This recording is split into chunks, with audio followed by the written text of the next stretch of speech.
Hello, আসসালামু আলাইকুম। সবাই কেমন আছেন? এই যে অনেক দিন গ্রামের বাড়িতে ছিলাম, তো গতকালকে আবার ঢাকায় চলে আসছি। তো বাসায় এসে দেখি ছাদে আজকে সবগুলি বেগুন গাছে এত বেগুন হয়েছে, মাশাআল্লাহ, দেখতে কি সুন্দর লাগতেছে।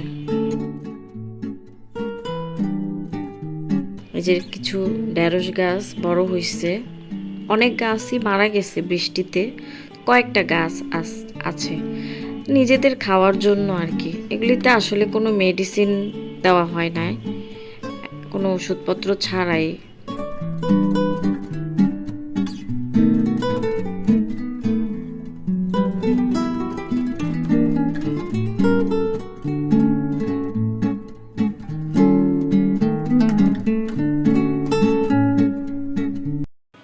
মাশাল্লাহ, দেখুন কতগুলি বেগুন হয়েছে, 1 কেজিরও বেশি হবে, অনেকগুলি বেগুন হয়েছে।